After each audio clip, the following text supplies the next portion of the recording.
The latest official forecast, rain or shine, you can surf to the National Weather Service website. It's free with no pop-up ads or spam. Sounds good? Well, there is now a bill in Congress that would take that away from you. Why? In part because a powerful U.S. senator believes that private companies ought to have a monopoly on much of that business. Private companies that happen to be based in his state. Here's Bruce Morton. The weather, like death and taxes, is always with us. Washington is arguing these days about how we should learn about the weather. Pennsylvania Republican Senator Rick Santorum, whose state is home to more than a dozen commercial weather companies, maybe 1,000 jobs at stake, has introduced a bill saying that except for the preparation and issuance of severe weather forecasts and warnings designed for the protection of life and property of the general public, the National Weather Service should not provide any service that is or could be provided by the private sector.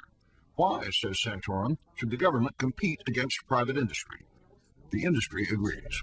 Other companies in the oceanographic areas are losing business because the National Weather Service is addressing specific needs, individual user needs that they shouldn't be doing. But about 6 million people a day, amateur pilots, farmers, others, get weather information from websites run by the Weather Service's parent agency, the National Oceanic and Atmospheric Administration. Hey, they say, taxpayers paid for this. Why can't we see it?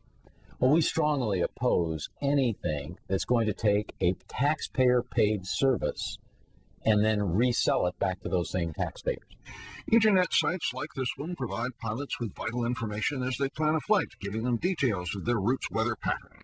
Our history has shown that once you start charging for something as critical as this, a pilot will make a go-no decision on basically, well, maybe I better not pay for this one. It doesn't look bad outside. The argument started when the government moved away from old guidelines last year over concerns that the government's new weather forecasting technology would compete with the commercial companies supplying weather displays to newspapers, TV, and so on.